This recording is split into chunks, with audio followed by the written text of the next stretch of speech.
Mrs. Watts, board members, and community. So we're here to we have a workshop, and we're going to start with the budget update and staffing/budget update, and we have Dr. Ramirez and Ms. Cancino will be leading this conversation. Thank you, sir. Good evening, board members and audience. Thank you, sir, again. I will start this workshop by providing you information to date on what we have done so far with staffing. We follow what my Ms. Cancino, she'll be talking on the money side. And we'll try to answer all the questions you may have. So first, we have an agenda of what we're going to go through. Those are the items that we're going to go through all of them tonight, from actions to date, all the way to compensation options that we want to give you so you can consider. So the first one will be actions to date. As you know, we had TASB present to you the results of the TASB staffing review, and they also followed by having Ms. Luz Cadena do the pay review right after that. So you were presented those results. We'll start a preliminary staffing committee meeting with a large group of folks, and then we also went into several meetings after that. We've had a master schedule meeting with high schools and middle schools, not necessarily as a staffing, but they came to the superintendent, to Mr. Rana, and we have discussed the staffing with them. Also staffing meeting with the high schools and the middle schools, and then finally we had a major group that we are informing and working with on staffing committee meeting. That was on the last Friday before we left. And so from there, this is where we are now, just to let you know that we have been consulting with folks out there. We have not been doing this in isolation. And there are plenty of questions. Maybe sometimes we don't give them all the answers, but we do discuss with them. And so up front, we have some proposals here. We have administrative and professional staff. We were looking at professionals as well as professionals in the non-campus areas. And you'll see some of those results as we go through. And then we're also looking at campus administration, the teachers, the paraprofessionals, all those. So right now, up front, we're telling you that our CFO has said that there are two positions of accountants that could be absorbed at a savings of about $125,000. We also looked at the registered nurses we're proposing, and so did TASB, to reduce by 6 RNs through attrition. And of course, they're talking about replacing those as we go along with attrition, replacing them with LVNs, which are less expensive. And so you can see the difference. One would save you, and one would then add a little bit there for the LVNs for a total savings of 3 positions at $278,060. You will see more again. We are using a formula that we applied to high school, and we also applied to the middle school. And it looks a little complicated, but it's not. What we did here is we took the enrollment number of the high school, we multiplied by 8 academic periods that the students will be able to take classes. We divided by 6 teaching periods that the teachers are going to be teaching, and then we divide that by 20 students per section to give us a teacher total. And again, estimates, by looking at the numbers, we gave you an example of a campus with 2,129 students. We multiplied that by 8 academic periods. We divided that by the 6 periods that the teachers are going to be teaching, and then divided it by 22 students for the section, and for a total of 129 teachers. So that's how we arrived at the total need of teachers for high school. It's very similar when you look at the staffing formula for middle school, except that we have 7 academic periods that the students are able to take class. The teachers are still teaching 6 periods themselves. And here we have a 20-to-1 ratio as opposed to 22-to-1. And so the example I have is of a middle school with 794 students. We multiplied that by the 7 academic periods that a student can take, and divided it by the 6 teaching periods the teacher will be able to teach. And then finally divided that by the 20-to-1 students, and in this example, we end up with a median 46.32 teachers. So those are the formulas we're going to use, and we use for the remainder of this presentation. And so if we look to the examples we gave you here, at Donna High, we have 139 teachers currently. We proposed 129. so they're over by 10. And so the cost savings at an average of about $50,510 per teacher would be that. And so that's not counting all the fringe benefits. And then we have Donna North High School with currently 141. We proposed that absorb 130, proposed for the campus 131, so absorb 10. That's for another 505,000. Total of teachers that we could save using this formulation is 20 for a total of a little over $1 million. I want you to also consider here that we put down there the teacher-to-student ratio as being 1:22, and this excludes special ed teachers, ESL teachers, and the ISS teacher, because we also excluded from the student population those students that are self-contained, because the special ed teachers, otherwise they're going to be handled, not these teachers. And of course, the TASB staffing review had identified 23 excess positions we have calculated ourselves at about 20, so it's a little bit, but that's our calculation. We continue now with the middle school, and here are the 4 middle schools using the formula that I showed you at the 20-to-1. Again, in red, we exclude the SPED, the ESL, and the ISS. Here, currently, Salceda has 60. We propose 47, so they're over 13 in our calculations, and there's the savings. AP Solis Middle School, 63 currently. We propose 53 for an overage of 10, and you see the savings, potential savings there. WA Todd Middle School, current teachers, number is 63. We propose 41, and so that it would end up with an overage of 22, and you see the savings there, it gets bigger. And finally, for the middle school, Veterans Middle School, current teacher 62, proposed through our formulation 51, they end up with 11 over, and you see the savings there for total savings in the middle school by absorbing 56 teachers at $2,828,560. And so we go next to our elementary, and that one, it's always been the typical 22-to-1 up to the 4th grade, and then the 25-to-1 to get to the 5th grade. So that wasn't too much of a complication there. And I had 2 excellent folks that were helping me out diligently, 2 assistant principals, 2 principals, I'm sorry, I demoted them, 2 principals at elementary that are helping with this, and they really could communicate with the rest of their colleagues at the elementary, and so they were able to crunch a lot of the numbers.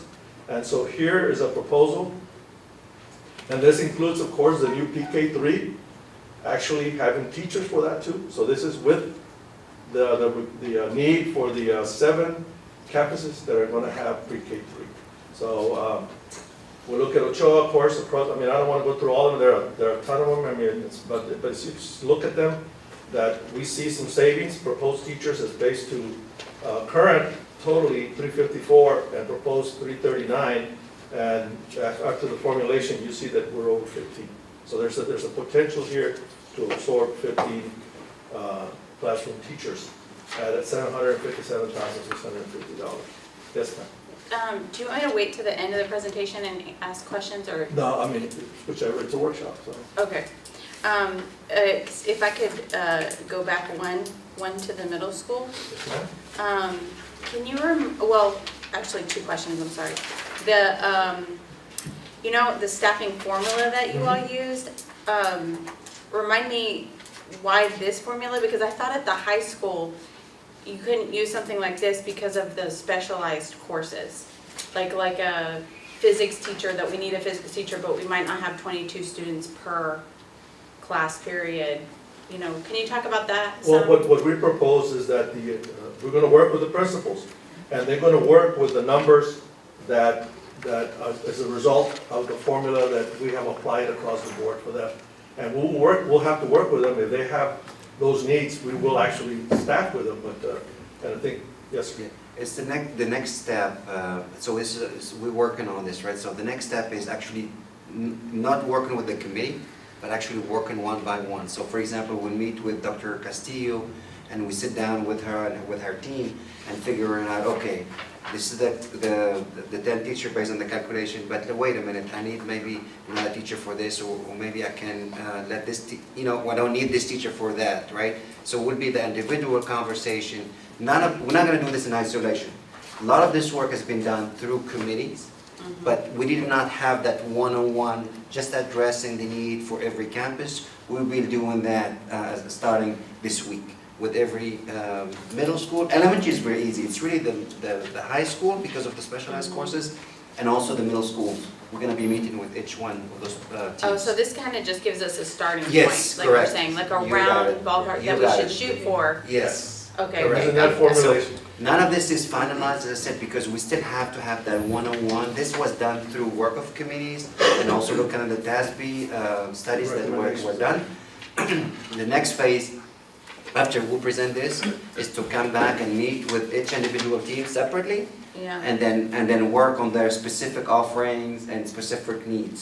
yeah. And because every student may have also different Yeah, needs. yeah. Yes, I have a ma'am. couple of Good questions. question. On the secondary, the numbers that you're using, are these based on the projections for the new school year? Yes, ma'am, absolutely.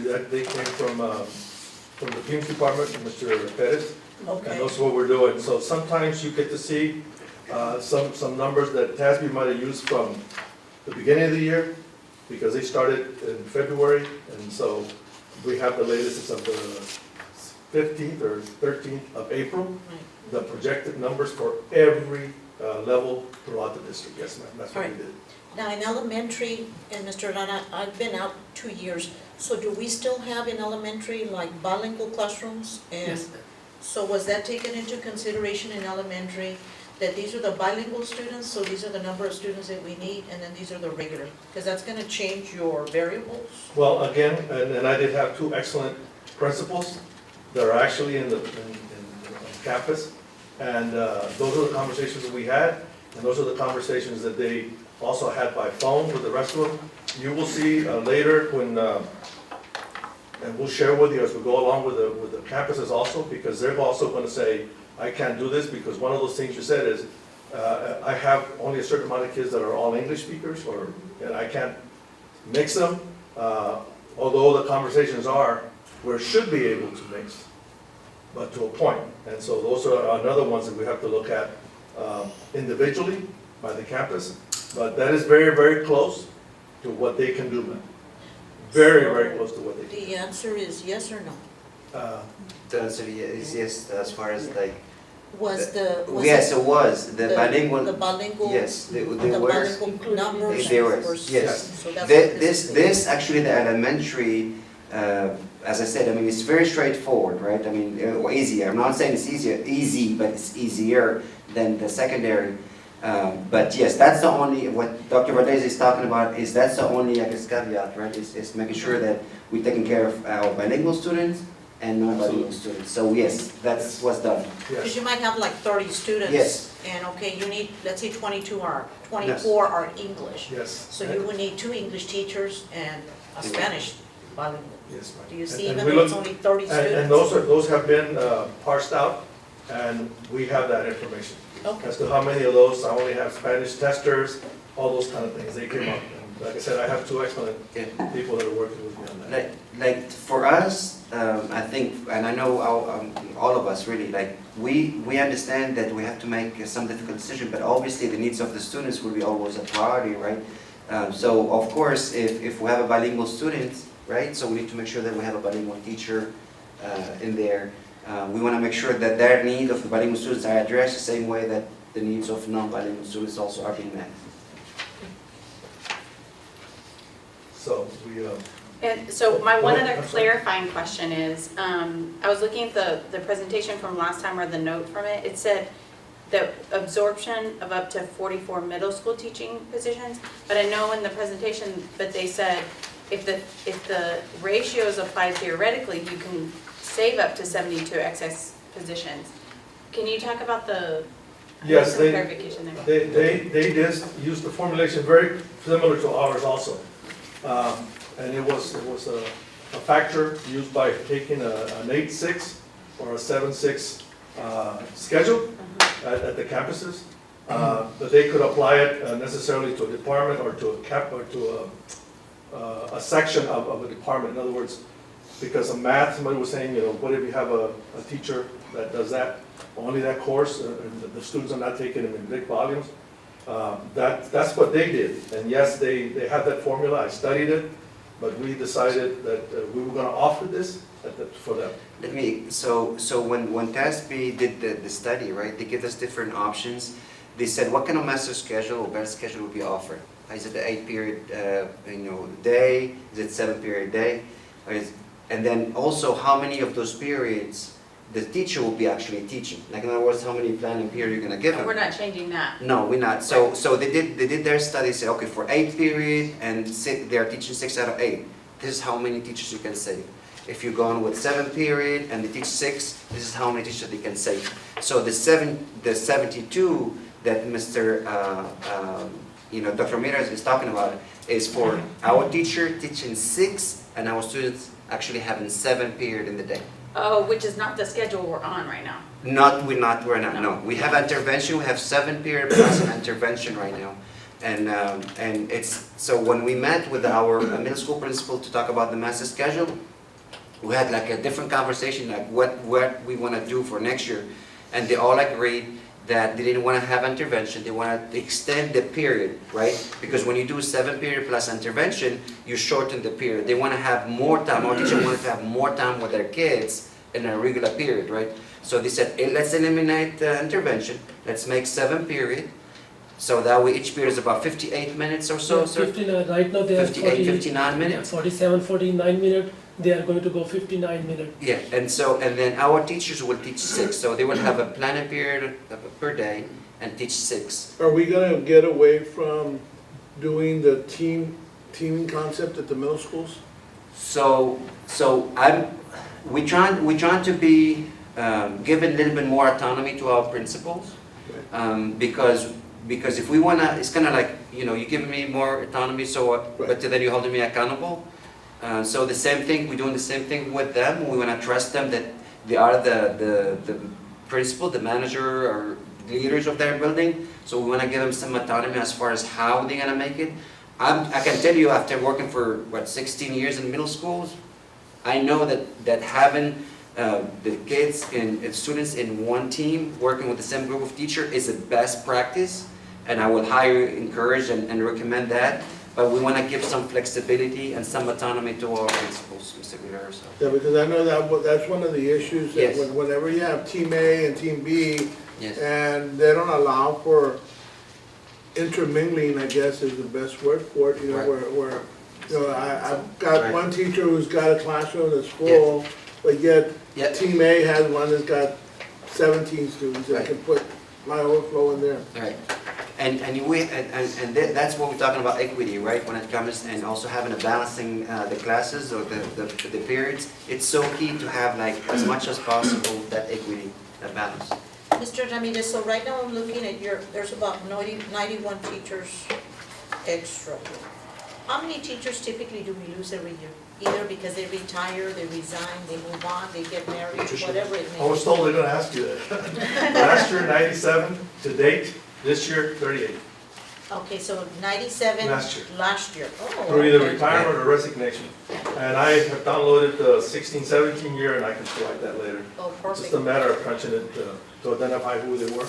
So we're identifying retirement and resignation, and yes, So 97 really, a and lot of them, 38 so far. a lot of them might be absorbed at the end of the Could year. be. Oh, I like that, that's There's still good. time for them too, if they so choose. Let's just hope they're not A+ teachers Yeah.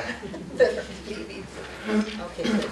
So did I understand correctly, though, the projections that you're including on the numbers, also including when we establish our college campus in the future? So are we considering those numbers, or are these the numbers that are just the now numbers? Yeah, this is for this coming school year.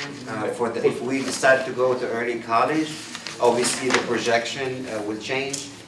And obviously we will also staff accordingly, right? Like if we have let's say, usually we start with a freshman group only, so we'll have like 100 students. So we'll staff that early college with that, for that freshman 100 students, according to Right. teachers. The reason I say that is because, we want to make sure we don't cut ourselves in the foot, and then Yes. suddenly say, oh, well, we're short certain numbers, when our projections are not meeting future goals. Yes. That affects our students, obviously. Yes, sir.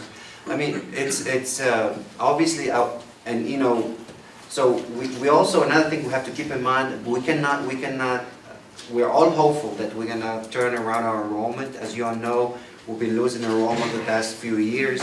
We've been losing 350 or so per year the past few years. We wanna turn that around. So we are still optimistic. We have a great marketing plan.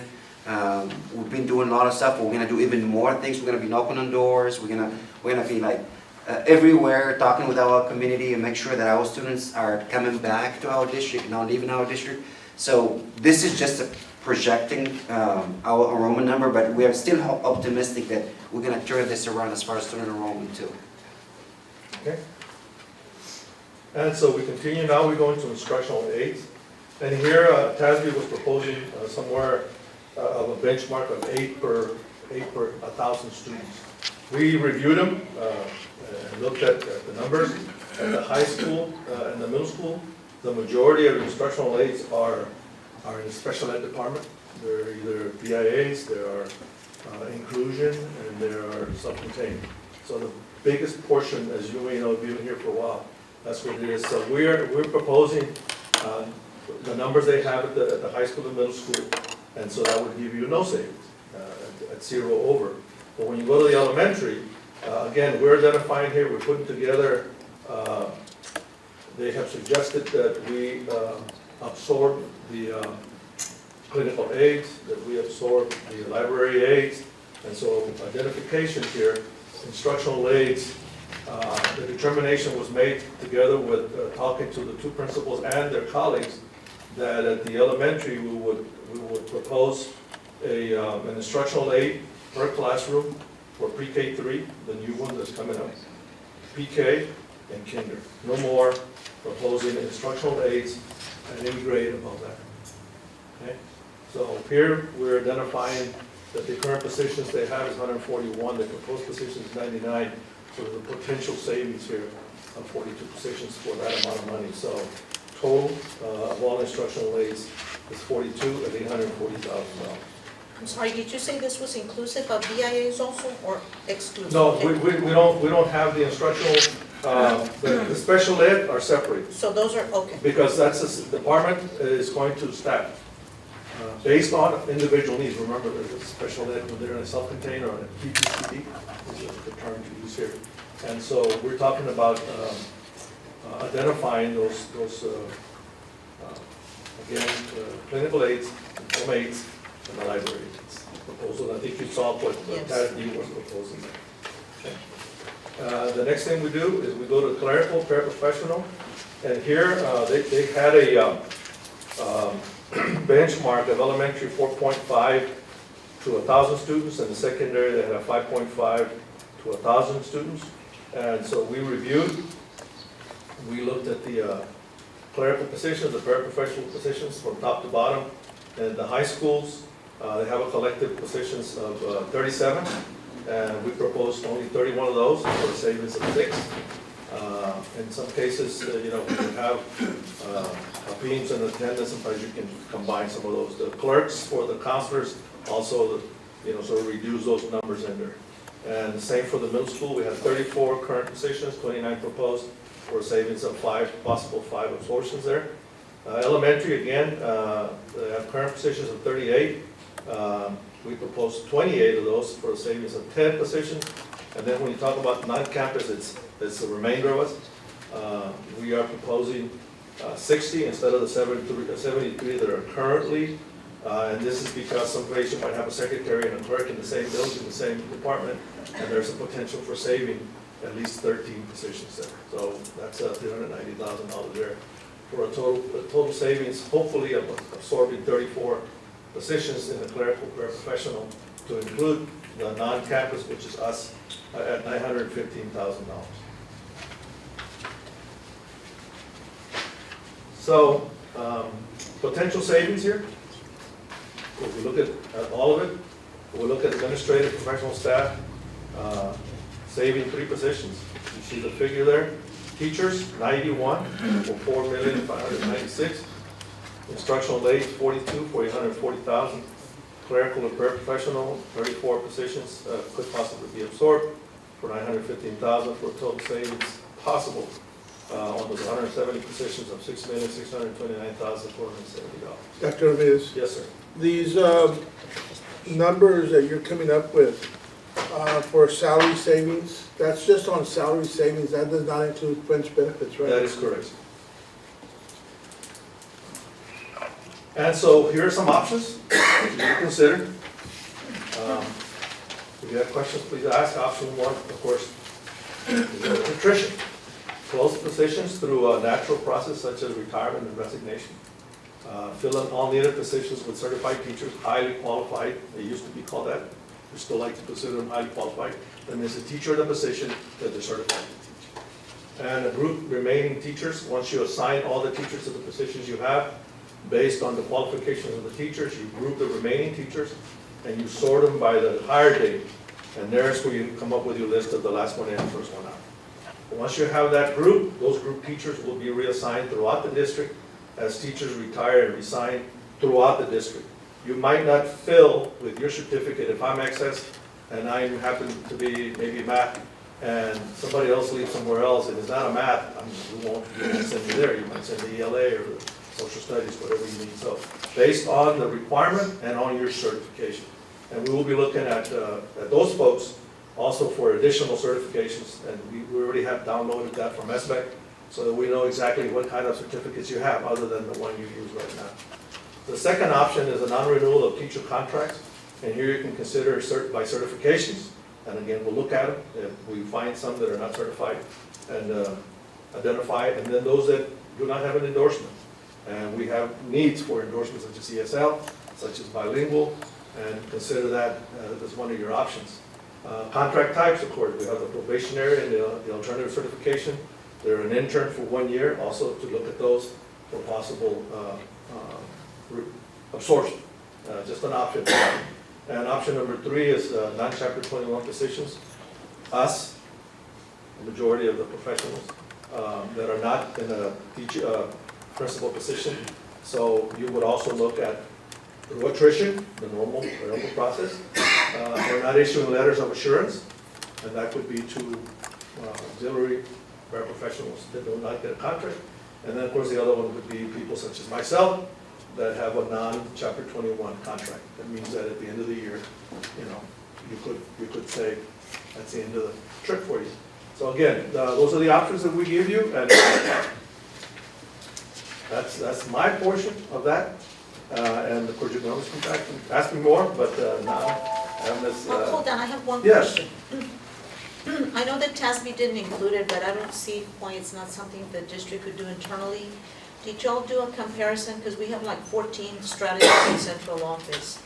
Did we do an analysis or a comparison to other districts to see if they have the same amount of that type of staffing at central office? We are comparing ourselves to our peer districts. Because it wasn't on the TASB report, that's why I'm asking those specific positions. Sometimes they don't match the same amount, the same titles, but we have had those discussions. And so at this point, And what was the comparison? What was the result of that comparison? Was, again, we're looking at all of them to be able to come up with a proposal.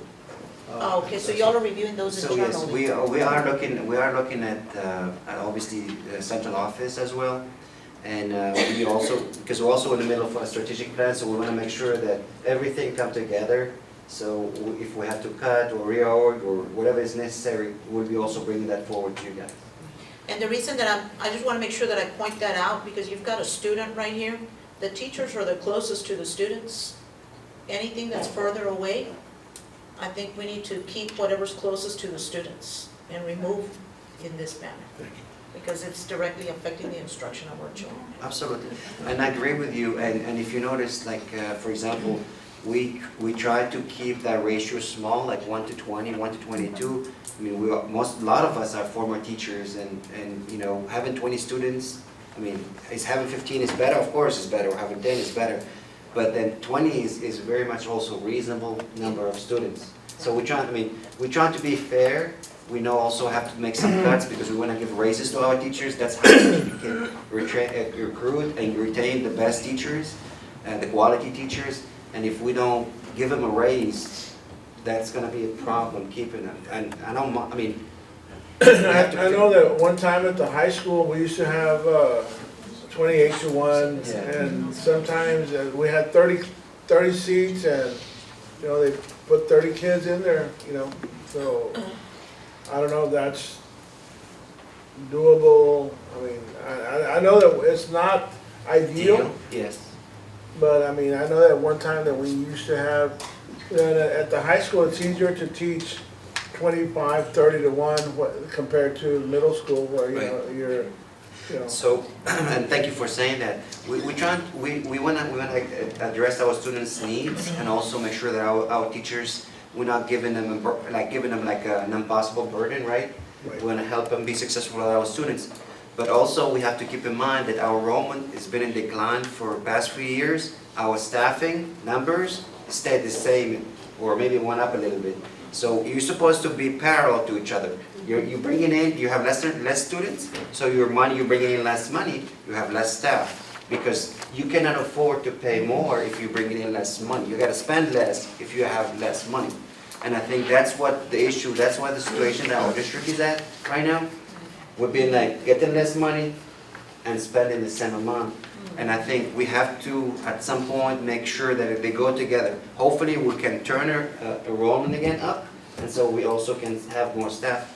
But number one, we are doing this saving, really, and Ms. Cancini will talk about it, it's really the number one priority, is really to give raises to our staff. That is really the ultimate goal, and we're trying to do this so we can take care of our staff, and teachers didn't get a raise for the past 3 years, and really we have to make difficult decisions for the purpose of giving raises to our staff and teachers and everybody. And I wanted to mention, I think this, you're coming up with a compromise because TASB had a higher teacher-student ratio and more cuts versus your ratio. Right. So you're trying to help ease in, you know, and accommodate both sides, teachers and the students. Yeah, and I saw the difference also in the clerical. I think TASB Yes. had more. Correct. They were, or say we had more overstaffing Yeah. at the secondary level than what you can. Now, just the last question that I have, Dr. Ramirez, on these projections that you have, because they're just basically projections, by when will they be more final?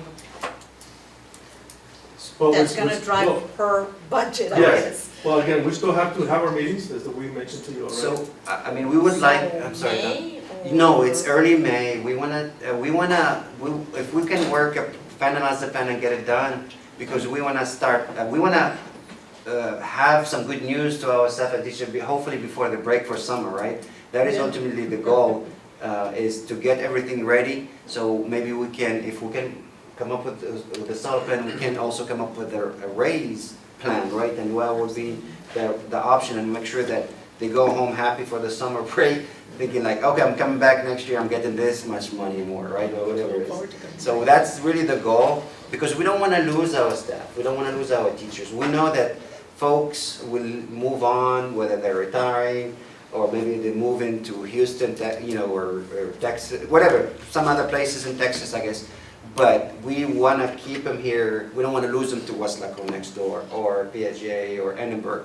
We want to keep our staff and our great teachers here working with our students, and that's really the ultimate goal, is to give them a raise and make sure that they know about that before they break for the summer. So maybe by May? Yes, By May. correct. Yep. That's too much. May. Sometime in May. Sometime in May. Tomorrow's the first. Question, Mr. Reyes. Yes. Did we look at any top-end administrators, like any assistant superintendents, any directors, or any of that? That I maybe remember can you manage asked a to- question like that. I just watched the training you all Yeah. on the thing, so it's fresh in my mind.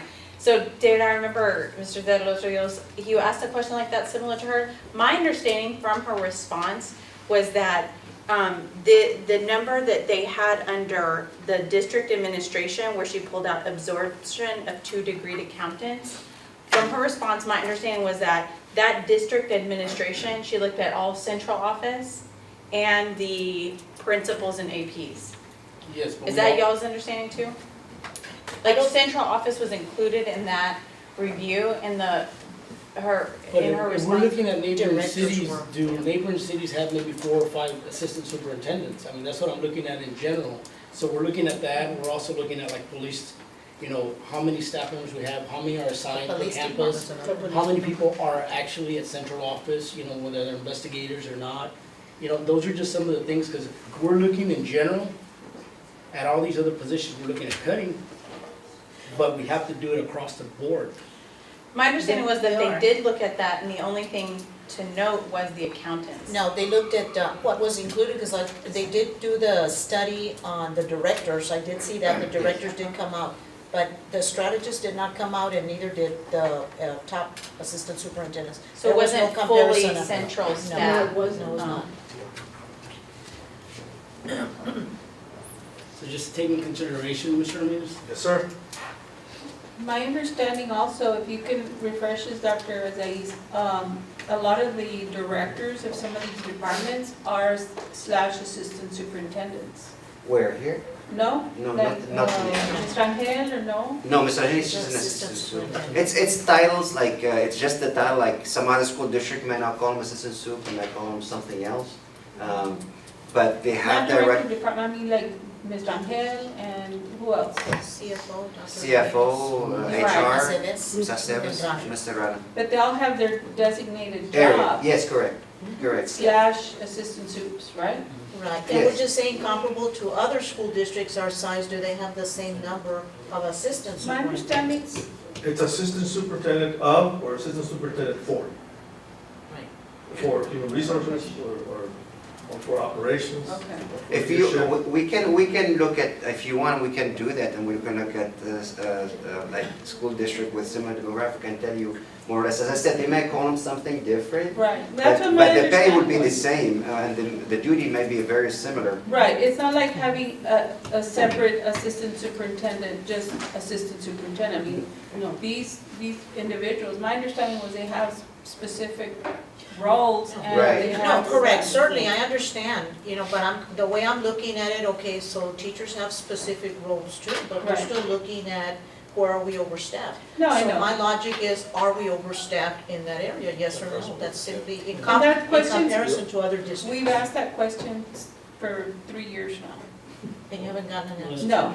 well, now hopefully we'll get that. Dr. Ramirez is gonna get us an answer, right? Yeah. We asked it we are even looking, we are before, discussing even those. before he was here. Yeah. Even before he was here, we were asking the same question and never got an answer.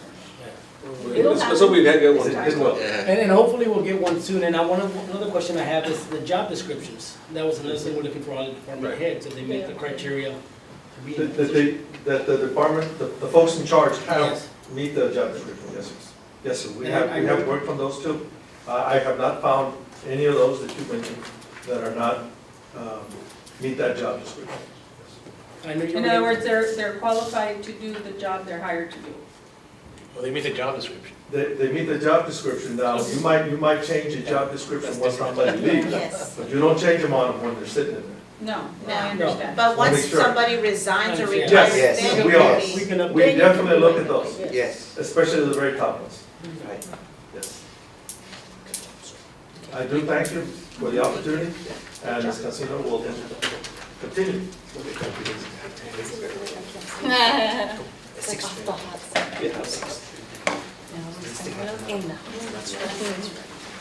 Good evening.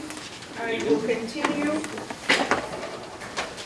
On the money side, just on the first slide that we have here is just a reminder, or just going over again our 18-19 adopted budget, and then one very important change to it, actually, that you will be seeing on the upcoming board meeting.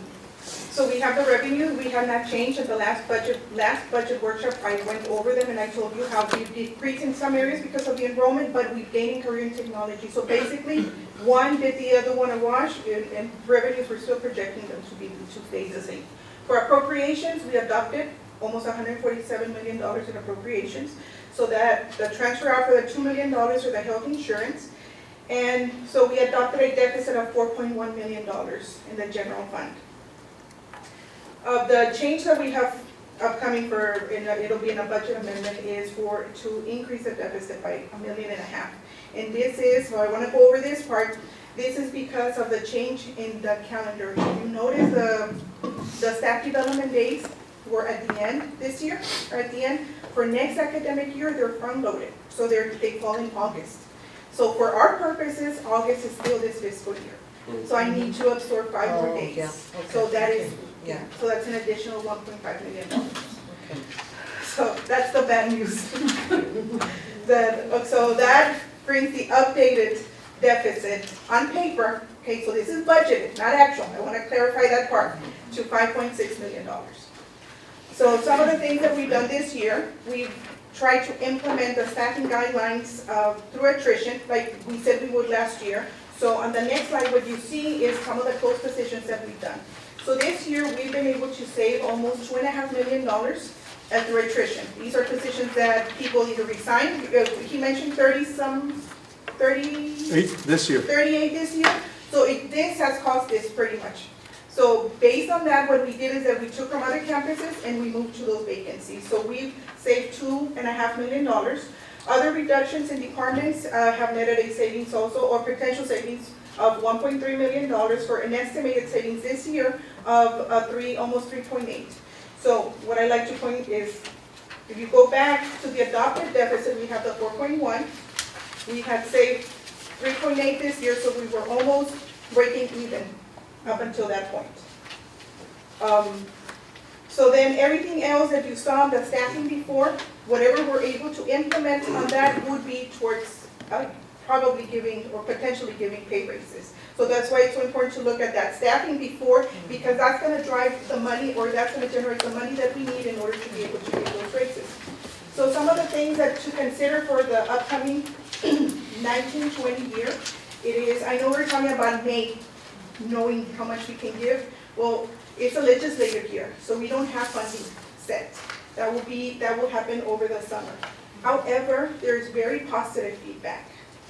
I've seen different scenarios, and they are very generous. There is even a rider, so that if a district that was not scheduled to receive an increase based on decrease in enrollment or for whatever other reason, there's a rider that you would still get something. Even if through the formula you didn't, there's a rider for the next 2 years.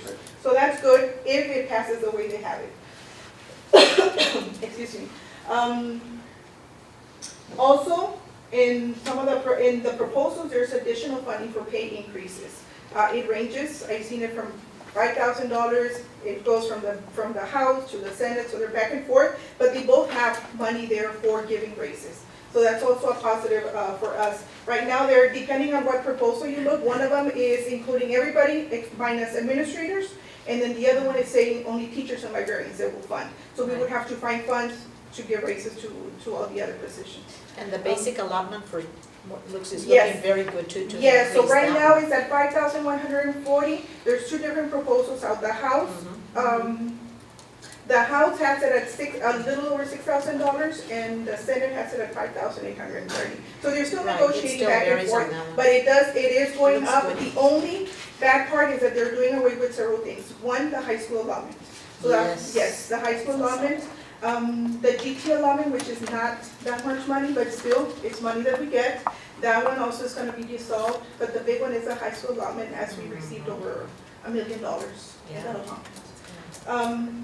They're doing, getting a little technical, they're doing away with something called the cost of education index, which is, it gives us about 17% above the basic allotment. So we were already getting a little bit more, depending on your poverty level, it ranged in school districts. The other is going back to Dr. Ramirez's presentation, and the adjust staffing to reflect budget restrictions. So we need to, or like Dr. Asaya says, if we keep losing enrollment and our teachers keep being constant, then we're not generating the revenues to pay the number of teachers that we have. And that is something actually that is part of our financial report card. It is part of the first indicators, or it will be for the upcoming ones, And where you they meant are the looking at a 3-year average Staff, on over staff. on staff. Yes. Well, what they want to see is that if your enrollment is declining, that your staffing is declining too. Right. Yes. So they are going to look at that too. Yes, there will be a ratio for that, and it'll be like a 3-year average. The other option that we can look at is consolidating campuses with low enrollment.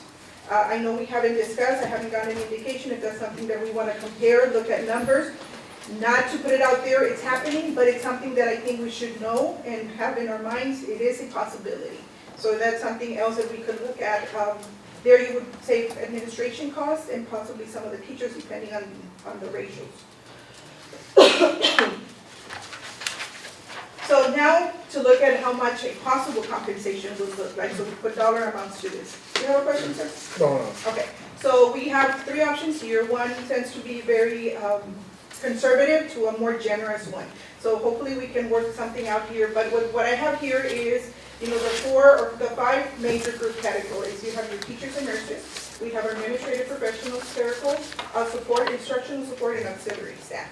On the first one, which is the more conservative of the two, it is proposing to increase our salary to our starting teacher salary to $47,250, give a general pay increase of 2%, so that is about $1,100 for every teacher and nurse. So the cost would be $1.9 million to do something like this.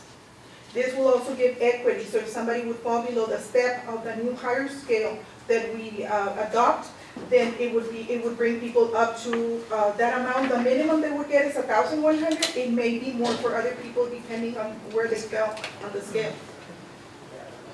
Administrative professionals and all other staff, we would be proposing a 1% increase based on the pay range midpoint. Now this would also adopt, if you recall that pay study that we did, they proposed new pay grades and new pay scales. It would be adopting that, and this would be the cost of that. So to do the 2% for teachers, or the $1,100 general pay increase, and the 1% for the rest of the staff would be at $3.4 million.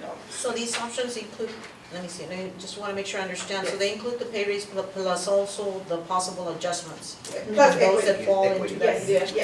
Equity adjustments. Because what you don't want to have is have a new teacher come in making, with 5 years making more than your current teacher does. You want to at least be on the same level. This, good business practice. You don't want to have your teachers that have been here for 5 years be unhappy because you're bringing in somebody from another district. But I'm talking So for about loyalty, all so, employees? yes. All of So, them? so all the plans will reflect the equity adjustment. So that would be at $3.4 million.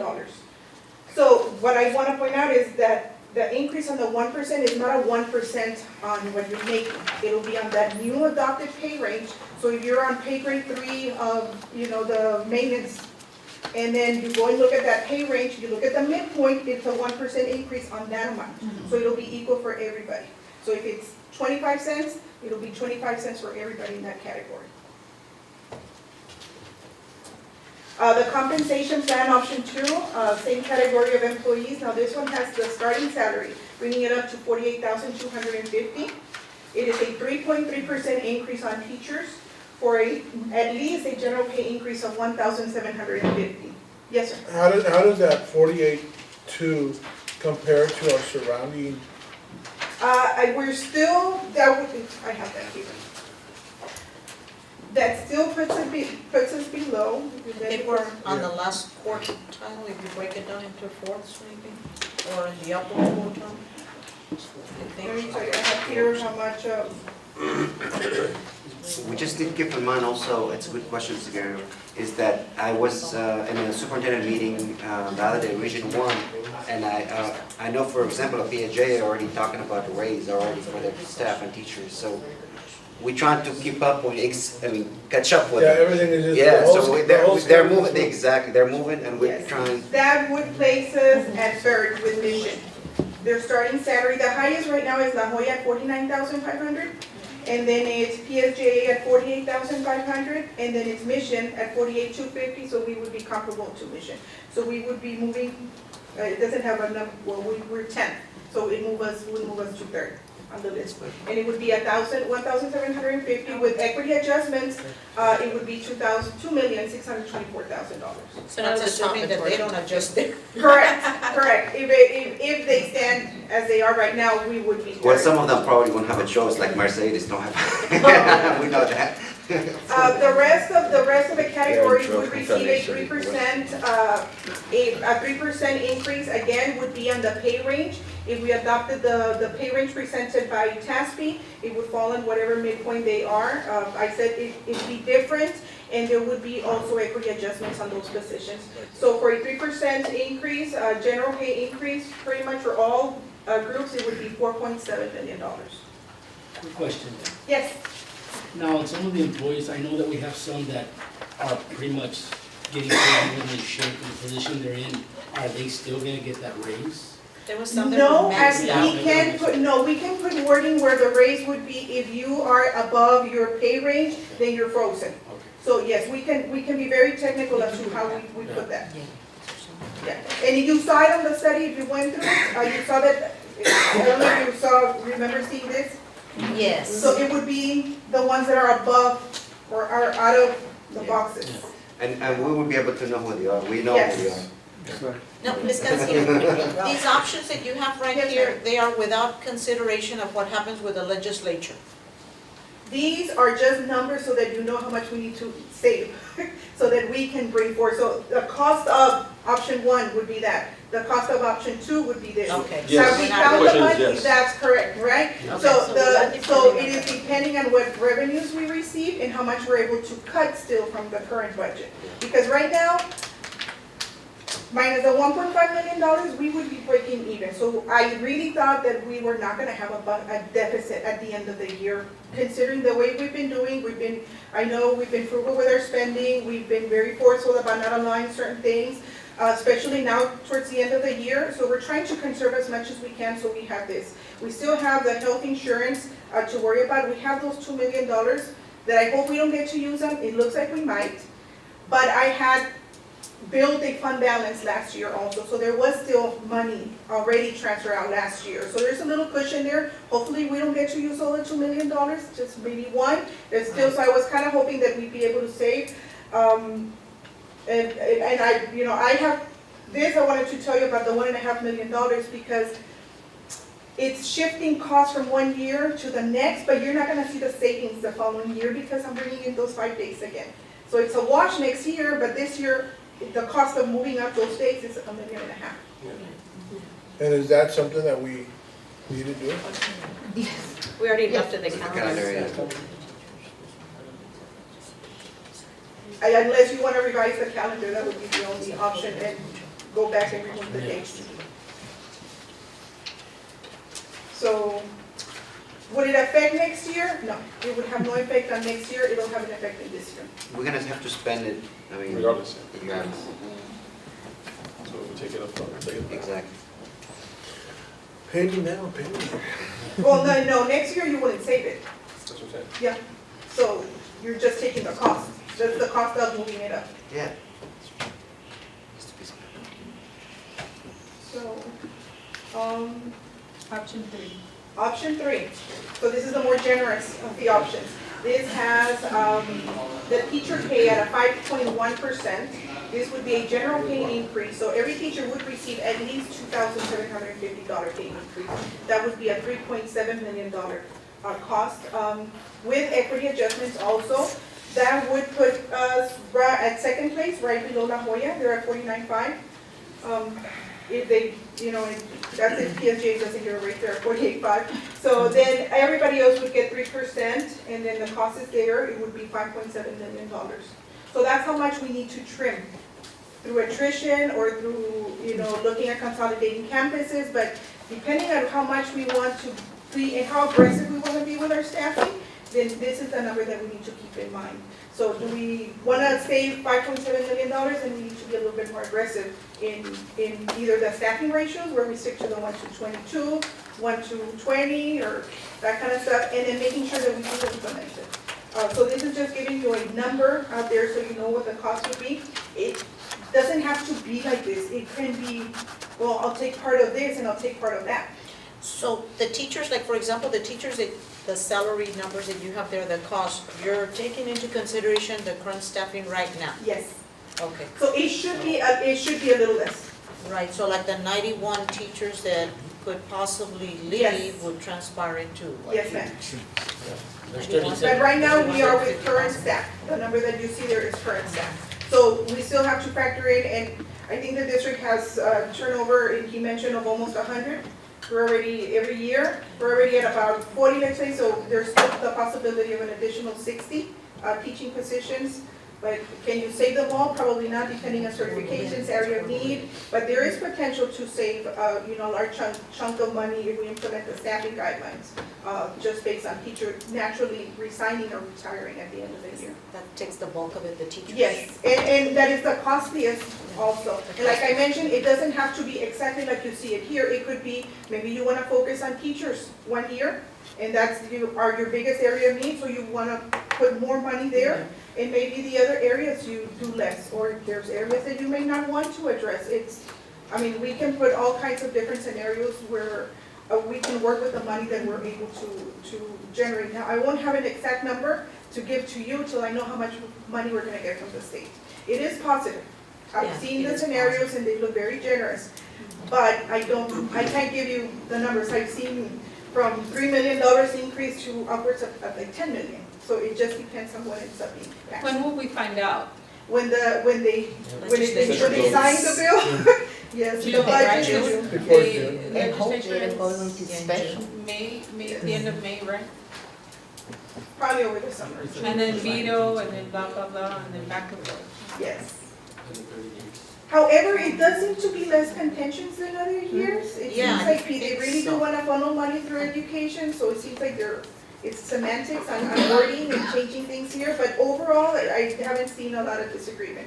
Even the major groups, like MOC and Casey, and those have been kind of quiet, kind of like, because it looks so positive, it's like, okay, we'll take whatever you're gonna do. So it does look good, honestly, so. There's a potential to be able to do something. How much, I can't tell you yet. Just going back to the consolidation piece Yes. on schools, if we were to do that, hypothetically, what would be the savings across for tax purposes for us? If we were to do that, for that building, for example, having a building now. If we wouldn't have any teachers or students in a building, would that affect tax increment, or it doesn't affect it at all? No. Has to do with administrative staff. It'd be an administrative staff, basically. Really, Utility that you would also. absorb- Yes, Well, And utilities, electricity, we said, electricity, we say, water. Yeah, water and all that. yes, the utilities, the maintenance of the building itself, I don't know if you still want to maintain it so it doesn't deteriorate in the future. It could be something else, it just depends how.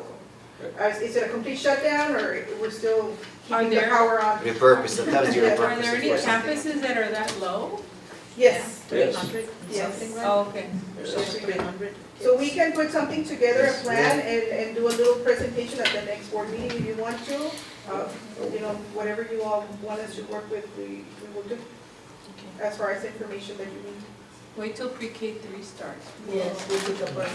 Oh, the other thing on the funding was the pre-K itself, and then both Funding. bills is funded at full day. The pre-K 3, no, it's still being Pre-K half, 4. but the pre-K will be funded at full day. So that's also additional money that you We're actually, one of the things is they're talking about, the district have to come up with an early childhood plan. Yes. Make sure the kids are really on grade level, right? Yes. So actually, we're actually ahead. You're We're already ahead, sir. planning, we're all working. Have a What plan I'm saying is that around. once the pre-K3 starts, Next then year? hopefully a lot of families will say, you know what, I'll just take all of them there. Yeah. Exactly. And our school And- enrollment Yes. numbers will go up. And I want, Marketing. exactly, and we want to know, if anybody asks, pre-K 3 is with fully certified teacher with our students all day. Unlike like Head Start and any other organization where they have the teacher maybe come for half a day and have the kid maybe sit with another TA for the rest of the day. We have a full day teacher all day working with our students, all day, every day. So the only thing I want to point out is that it's not that we've identified that we can do this, is that I wanted you to know what the cost of doing something would look like. From something very conservative to something a little bit more generous, so that we have a number in our head as to how much we need to still come up with. So that's the intent of the compensation part. Any questions? You all need anything? Thank you, ma'am. Thank you. Okay. Next, we have a presentation, as you all know, Ms. Watts and board members and community members, that we are adding a wing at WA Todd. Yes. And we have the company here with us to discuss, give us an update where we are, where we at with that wing construction.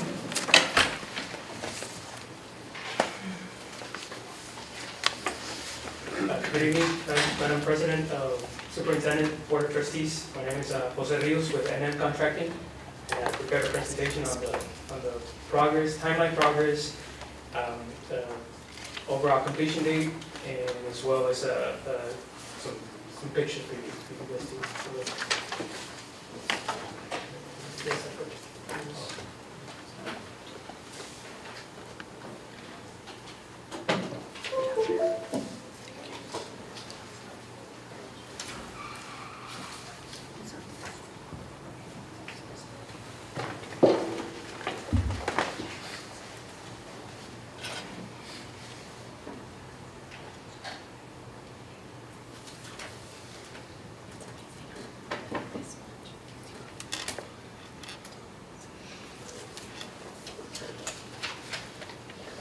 Feel free to stop me if you have any questions, comments, or concerns.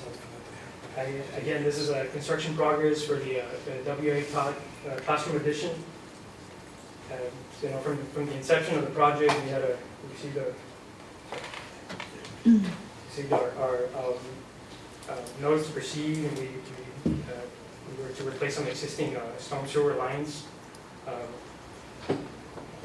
That was back in August. September, you can see the new storm sewer lines being installed. In October, we were prepping the foundation, prepare for to pour the foundation. In October, it was a lengthy day. We poured the foundation. In October, we were preparing the slab for the CMU, as you can see in the second image. November, we started laying out the cinder block CMU. December, we had the steel erection. All the steel went up in December. By January, we were close to being dried in. We had some of the veneer was ongoing. As you can see, some of the south wall was still pending. February, we had the aluminum windows and awnings. February and March, all the tile, ceramic tile, restroom partitions. March, we were preparing for the sidewalks, all the sidewalk, flat work. As of now, April, we're moving forward on now that we're dried in, we're moving forward on all the interior, millwork, ceilings, sidewalk, and grading ongoing as well. These are some of the aerial views. You can see what the classroom addition looks like. The chiller, it was installed last week. It should be commissioned on the 15th of this month, of May, I'm sorry, 15th of May. By commissioning, I mean we're turning everything on and acclimating the building.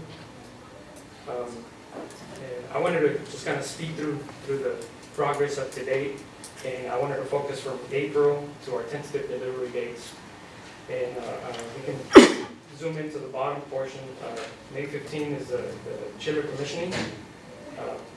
Later that month, we will be acclimating the building. We can install the VCT, or the tile on the remainder of the building. Tile installation. In May, June, we're looking at tile installation and final cleaning of the building. As well as, this is for the new addition. We still have some work to go back into the existing building and It's the life skills classroom to bring it up to renovate. And we're looking at a June, I believe it's June 7th, the first week of June to obtain certificate of occupancy for the new classroom addition, as well as 2 weeks later to jump into the existing building. And also, these are current pictures. These were taken today. This is where we're looking at. And I know we've been working with administration and everybody in the school to get those dates in the summer so we can work what we call all hands on deck and expedite the process. These are shots we're taking today. The classrooms, as you can tell, it's already, for lack of a better phrase, we're blowing and going and trying to anticipate that acclimation date.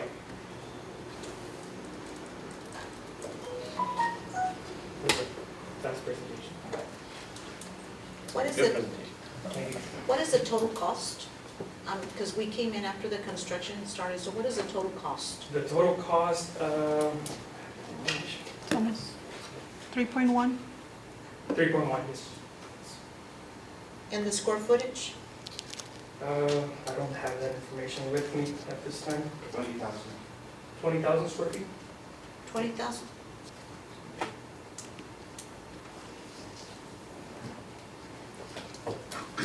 This is one of the questions that we've asked in the past during our initial in-processing to being a board member. One of the questions that I asked was, what is it that the building has with a pricing that you just mentioned of 3.1 million? Meaning, what does it include? Just the construction itself, the construction of the building. There's no internal furniture that goes with it. Nothing was it programmed? Was it not programmed? If it wasn't programmed, what is it that we're going to do in the future so that we make sure that building is usable for our students in a classroom environment? I guess maybe like erasable boards. I know furniture, teacher desks, all that is not included, but like projectors, erasable boards, was all that taken into consideration? And what is the budget for that? I guess maybe it's more a question for. I don't know the specifics. I don't know if the erasable boards are included or not. I know the furniture, it's not. We've been looking at, The visual display board. Because I'm trying to figure out what is the total cost for furnishing it and everything. It's gonna Good evening, cost. my name is Humberto Rodriguez, I'm with Rough Architects, we're the architect for the project. Just to tell you a little bit about that, as far as what is included, it's just marker boards and tack boards. The interactive boards were supposed to be provided by the district. Same thing with the furniture for, anything that has to do with desks, that kind of thing was not part of the project.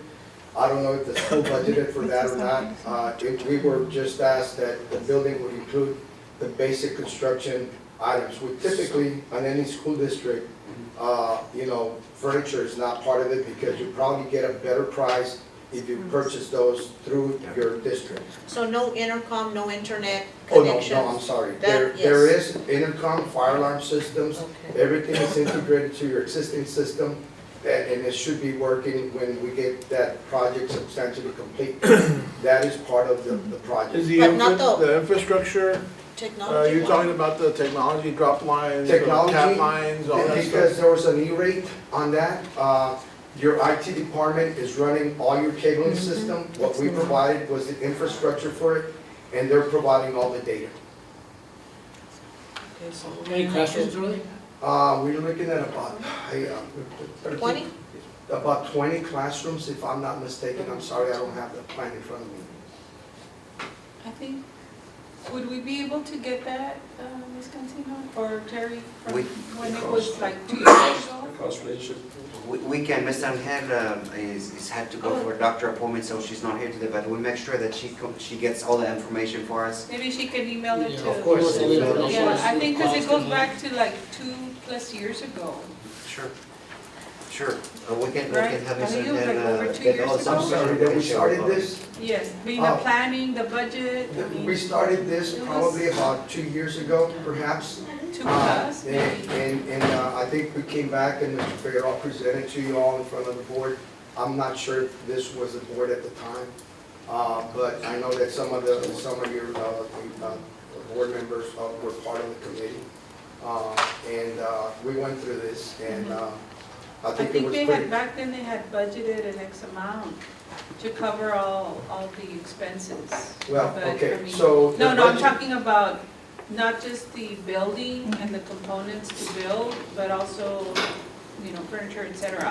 I'm thinking, I can't recall. And perhaps that might be. That's gonna affect your budget, yeah. 'cause So, last year, I know that I had the amounts that we were gonna need for the construction, so we budgeted and transferred out already, so that's already a separate fund for it, so we don't have to worry about the project itself. So, because I did not receive any information as far as how much furniture was gonna be, or anything, interactive boards or anything like that, I went ahead and transferred $300,000 just in case we needed, for furniture, for anything else. So that has been, also transferred out last year. It was expensed last year also. So there is a little bit of funds there available, to account for some of these other. My concern was that if we went over budget or any of that nature, which Right. I've seen happen in other places, so I have that little bit left, or set aside in a separate fund, so it wouldn't affect the general fund. So, right did now, Ms. the- Rangel go back and before the end of 2016, to look at, because I remember. If she did, and she might have, I'm not saying, No, what I'm otherwise, saying- I what don't I'm have, asking is, could she do that, to give us some, if she can go back and look? I'm sure, an update. I mean, I don't wanna talk for her, but. No, information if you that can you let her know, or somebody Yeah, can we let her will. know Yes. So right now, we've been getting, just to see how much furniture would cost, so we are working on getting quotes for seeing how much the cost of furnishing the building would be. There's also another thing that you probably, you thought maybe it's coming with it, like landscaping, it wasn't. That's correct. Fencing wasn't. No. So All that stuff is extra, so we are looking. Well, but there at- was an allowance built in, Yes, and so I'm right? glad that you Yes. brought that up because we do have an allowance in the contract already for irrigation and landscaping. Right. And the contractor has been working really hard, trying to get several quotes to present to the district. And there would not be a change order, sir. Okay. They would be part of the allowance. The contract amount doesn't change. We are working within the allotted amount that we provided as an idea. Of course, there's other things that the district may consider doing, like such as providing landscaping between the parking lot on the east side and all the way across the football field, which, eventually you're gonna require it, so, or you might not need it. So we're looking at all those options right now, and we're working with the amount that we have there, so that there's no change. Are we in line with our budget? Yes, sir. Yes. Yes, sir. I mean, we're approximately 80% complete on the project, and the contractor has been working diligently with us as well as the district. And they've been trying to push the project as fast as possible. June 7th. And June 7th. there haven't been any catastrophes, big change orders or anything like that.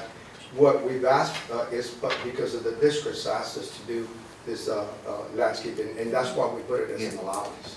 Yeah, so we wanna make sure, that everything is, we spent $3.1 million on addition, so we need to make sure everything looks nice for our students and our staff too, so, but it's not cheap. Also- yeah. Well, no, it's not cheap, but just to understand that not along with that, we're also working right now, contractors are working on getting 3 quotations from individual subcontractors to do the fencing around the perimeter, Correct. which is something that district is asking for. If it all looks possible and it's within that allowance, Yep. we can work with that, so. Dr. AC, do you think you could give us like a complete picture, like the cost of the building is 3.1? Yes. But I'd like to also see included there the cost of all the furniture, everything else it's Yeah. gonna take to fully We go can in, give- send yes, students in. We can give you an estimate, but Just a rough estimate. of course, because we still like working on the code for the For the landscape. landscape, so we can provide maybe not, more or less an estimate amount until we finalize and- all that, yep. Just so Yep. we can get an The estimate. 3.1 include contingency funds of $100,000 That's plus correct. other allowances that we haven't used yet. So the only one that we are using right now is the one for landscaping, That's correct? correct. Which is Yes. not enough, so we're having to transfer from another We allowance did- to we- cover. Yes, correct. We're transferring from the utility $9,000. allowance Yes. to the landscaping Correct. irrigation allowance. So within that 3.1 that's budgeted for, there are funds that will be left over, or budgeted Yeah. funds that will be left over that we can use on top of the little amount that we had on the side. But I guess what I'm asking, Doctor, is I wanna see one price tag. Yeah. One projected price Sure. tag of the total cost. Yes, no doubt. Thank- Are we gonna be, when are y'all gonna be ready to turn over the building? That's that was we're shooting for June 7th, that's to receive certificate of occupancy, so we can allow some of the staff to start moving in, bring the furniture in, and I know we have a life skills built June. classroom. Most of June and all of July to, Because the furniture will probably have to get ordered like in May Yes. to get it. Yes, we are already working on getting quotes for that. And then we have June 21st, which is for the existing building, that's another 2 weeks to go into the existing building and renovate the. Yeah, we have a classroom, a special ed classroom. Yeah, there was two, Yeah. there was an existing life skills that we actually redid that brand new with a new shower and everything on the new wing. So the existing area, we took that and we turned that into 2 classrooms. So that's what they're gonna go in there and fix that up so that you have those 2 additional classrooms. So we're looking at about 22, if I'm not mistaken, 22 or 19, I don't wanna lie to you. But we're making every square foot of that building usable. Okay. Thank you very much. Thank you. Thank you.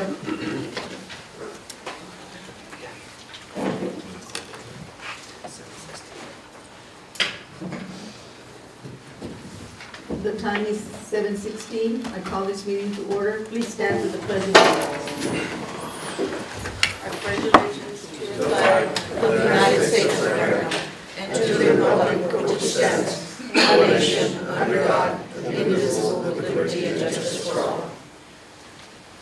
Now we will have a moment of silence.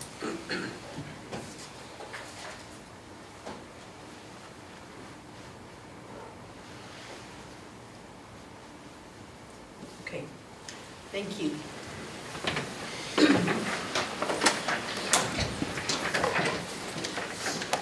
The time is 7:16.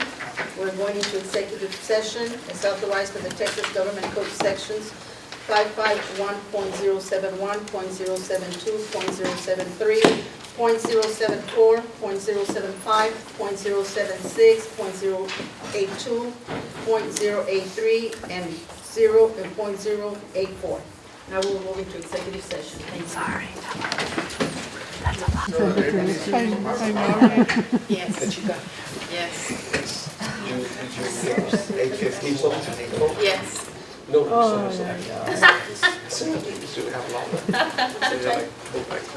Okay, the time is 8:15. We're back in open session to take possible action on matters discussed in executive session.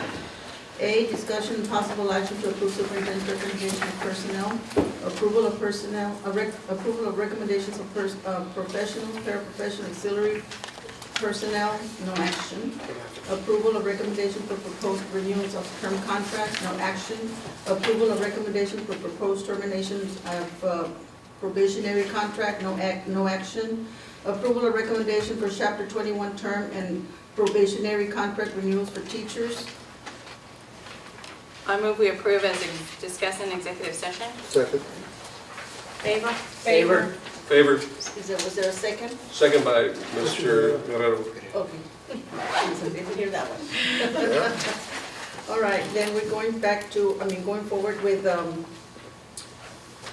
B, discussion and possible action to approve resolution of Cynthia Castillo versus Donna ISD.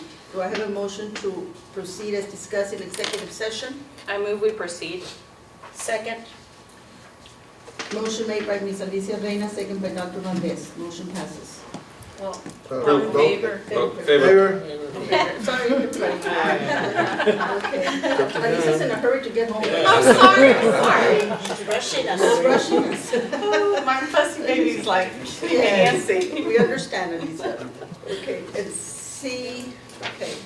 Discussion of possible action to approve pending or completed litigation, settlement matters, and or matters where the professional duty under state board requires private consultation with the school attorney. No action. You need a motion to adjourn? So move. Motion made by Approve. Mr. Delgado, second by.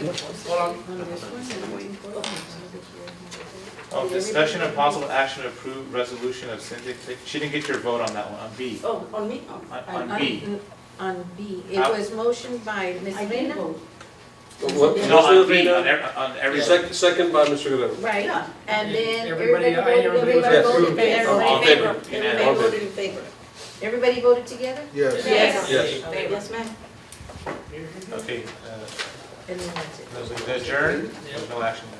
You get it, no? Yeah. Adjourn? Adjourn.